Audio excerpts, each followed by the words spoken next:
रिंकू, हाँ जी। ये देख। आगे तो चले। सत श्री अकाल बीजी। सत श्री अकाल पुत्र। अब साफ दिखाई दे रहा है बीजी। बहुत साफ दिखाई दे रहा है। बीजी इतने टाइम बाद नए चश्मे बनवा ही लिए। किसी अपने ने पैसे भेजे और हर महीने पैसे भेजेंगे। वाह। फोना ते टू टू होगी थोड़े 1 तरीक तो बाद ये थोड़े पैसे ने ਇਹਦੇ ਨਾਲ कोई अमीर नहीं हो जाना। तुसी मावा भैणों ਨੂੰ सत्कार दे के मैनू खुशी मिलती है इस गल दी। मुख्यमंत्री माँ बेटी सत्कार योजना, आपका अपना भगवंत मान। अमित शाह को खींच कर लाएंगे, अमित शाह को खींच कर लाएंगे। कांग्रेस अध्यक्ष मल्लिकार्जुन खड़गे के इस बयान ने सियासी तूफान ला दिया है। सिर्फ सदन में ही नहीं, सदन वाला ये बयान तो सुना आपको दिखाएंगे, मगर सड़कों पर देखिए कैसे कैसे अमित शाह के इस्तीफे की मांग को लेकर प्रदर्शन हो रहा है। यूथ कांग्रेस ने मोर्चा संभाल लिया है और रात के अंधेरे में आधी रात को संसद के बाहर निकलते हुए अमित शाह दिखाई दे रहे हैं। इन तस्वीरों की सच्चाई क्या है, एक एक करके इन तमाम तस्वीरों पर हम आएंगे, मगर सबसे बड़ा सवाल यह कि अमित शाह सदन में क्यों नहीं आ रहे। क्या वाकई में वो घबराए हुए हैं जो आरोप इल्जाम विपक्ष लगा रहा है। 20 तारीख को जो हुआ दिल्ली की सड़कों पर छात्रों के साथ, उसके बाद से अमित शाह की कुर्सी सदन में खाली क्यों है। राजनाथ सिंह के बगल में बैठते हैं मगर वो आजकल आ क्यों नहीं रहे। सदन में आते हैं, पहले मोदी जी नहीं आते थे मगर अब अमित शाह नहीं आ रहे। और इसी को लेकर अब सवाल खड़े हुए तो खड़गे ने पेपर लीक पर चर्चा के दौरान अमित शाह को सीधे तौर पर चैलेंज देते हुए कहा कि आप अपने कैबिन में बैठकर मुझे देख रहे हैं, सुन रहे हैं, मगर हम आपको जवाब देने के लिए देश की जनता के बीच में खींच कर लेकर आएंगे। जवाब देना ही होगा कि बच्चों पर लाठीचार्ज, आंसू गैस के गोले और बैलेट गन आपने क्यों चलवाई। सुनिए जरा, और फिर उसके बाद यूथ कांग्रेस की तस्वीरों पर भी आएंगे और राहुल गांधी के बयान पर भी। लेकिन पहले देखिए खड़गे क्या कह रहे हैं। गया, किसका कान गया, किसका हाथ गया, किसका पैर टूटा, इसका जिम्मेदार कौन है? इसका जिम्मेदार आप है, होम मिनिस्टर है। आप बंद कमरे में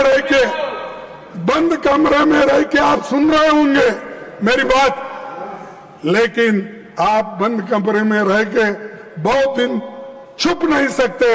एक दिन हम बाहर खींच के लाएंगे और जनता के सामने हम दिखाएंगे इनके दोनों में क्या है। अब देखिए सदन से लेकर सड़क तक क्या कोहराम मचा हुआ है। यूथ कांग्रेस के कार्यकर्ताओं ने दिल्ली पुलिस मुख्यालय का घेराव किया, प्रदर्शन किया। क्यों? सवाल यह था कि भाई 20 जुलाई को छात्रों के प्रदर्शन से पहले यूथ कांग्रेस के मुख्यालय के बाहर पत्थरों से भरा हुआ ट्रक किसके आदेश पर पार्क किया गया, किसके आदेश पर वहां पर खड़ा किया गया। अगर प्रदर्शन की जानकारी पहले से आ चुकी थी तो फिर इस जगह पर ट्रक को आखिरकार क्यों लाया गया। क्या छात्रों और यूथ कांग्रेस को बदनाम करने की यह सोची समझी साजिश थी? क्या साजिश के तहत यह सब कुछ हो रहा था? अब इसी को लेकर प्रदर्शन हुआ। बाकायदा यूथ कांग्रेस के अध्यक्ष उदय भानु चिप भी सामने आए। क्या कुछ कहा वो भी आपको सुनाएंगे, मगर आप याद करिए 20 तारीख की वो तस्वीरें, पत्थरों से भरा हुआ ट्रक। अभिजीत दिपके ने, बाकायदा कांग्रेस जनता पार्टी के संस्थापक ने, सुबह जिस दिन प्रदर्शन होने वाला था 20 तारीख को 6:30 बजे के आसपास इन तस्वीरों को पोस्ट किया था। कोहराम मच गया था। यूथ कांग्रेस के कार्यालय के बाहर यह ट्रक दिखाई दिया और फिर न्यूज लॉन्ड्री ने कुछ रोज पहले एक खुलासा किया, न्यूज लॉन्ड्री ने, कि भाई ये जो ट्रक ये 4 दिन पहले पुलिस ने जब्त किया था, 4 दिन पहले। अब सवाल खड़े हो रहे हैं कि क्या ये साजिश थी इस आंदोलन को बदनाम करने की, जिसमें निशाने पर यूथ कांग्रेस को लिया जा रहा था। सुनिए उन्हें उदय भानु चिप क्या कह रहे हैं, सुनिए जरा। राहुल जी ने पीसी करके बताया है कि कितने छरे उस युवाओं की बॉडी में थे, तो हम सब जानते हैं। और आज तो ऑफिशियल इंफॉर्मेशन भी आ गई कितने पैलेट गन चली है। बीजेपी इतना झूठ क्यों बोल रही है? एक तरफ देश के युवाओं के ऊपर आप वायलेंस करवा रहे हो और जो लोग देश के युवाओं के ऊपर वायलेंस ना हो उसकी आवाज उठा रहे हैं, तो उनको आप टारगेट कर रहे हो। तो ऐसा चलने वाला नहीं है। हमारे साथियों ने एआई समिट में प्रोटेस्ट किया था, पीसफुल प्रोटेस्ट किया था, देश के किसानों ने प्रोटेस्ट किया था। तो 10 दिन के लिए तो मुझे भी जेल में डाल दिया था।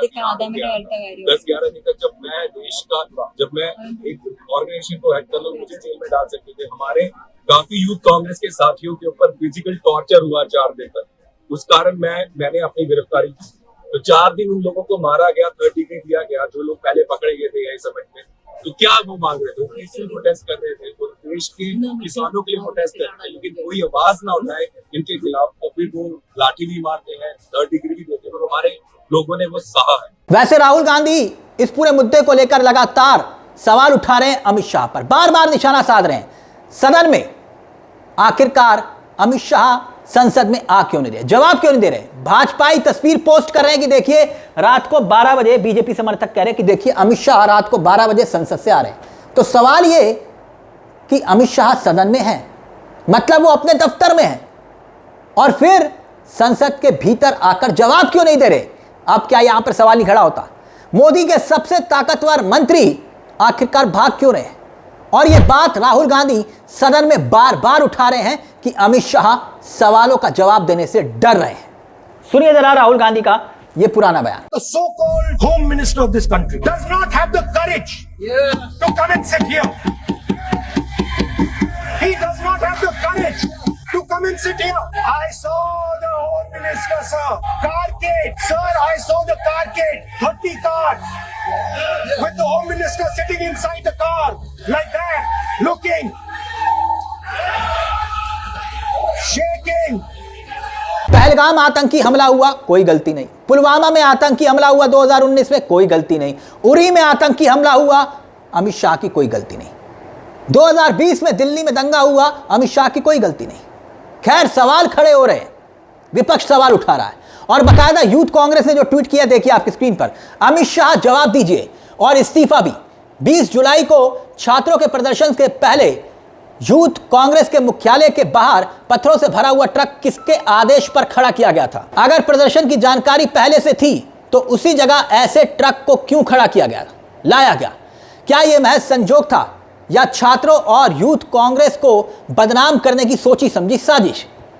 तमाम मीडिया रिपोर्ट्स में उठे इन गंभीर सवालों का जवाब देश मांग रहा है। इन्हीं सवालों और अमित शाह के इस्तीफे की मांग को लेकर यूथ कांग्रेस के अध्यक्ष उदय भानु और यूथ कांग्रेस के कार्यकर्ताओं ने जोरदार प्रदर्शन किया। आगे लिखा गया है कि मांगे साफ हैं, अमित शाह इस्तीफा दो, पहले मामले की सुप्रीम कोर्ट की निगरानी में स्वतंत्र और निष्पक्ष जांच कराई जाए। यानी कि ट्वीट करके सवाल उठाए गए, सदन में खड़गे सवाल उठा रहे हैं, राहुल गांधी सवाल उठा रहे हैं। खैर सियासत अपनी जगह है, मगर सवाल यह कि अमित शाह खुद संसद में आ क्यों नहीं रहे? कल तक तो मोदी नहीं आते थे, अब अमित शाह नहीं आ रहे, क्यों? क्या वाकई में मामला डर का ही है या फिर जवाबदेही से मुंह मोड़ने का है? भाई जवाबदेही फिर बनती किसकी है? इस पूरे मामले को लेकर आपकी क्या राय है? आपको क्या लगता है कि यहां सीधे तौर पर खड़गे कह रहे हैं कि आपको हम खींच के लाएंगे, जनता के सामने जवाब देना होगा, तो फिर अमित शाह सवालों से भाग क्यों रहे हैं? अपनी राय कमेंट बॉक्स में जरूर दीजिएगा। मुझे तिलक चावला को दीजिए इजाजत, बेल आइकॉन दबा लीजिएगा। मंच आप ही का है। नमस्कार, जय हिंद, जय भारत।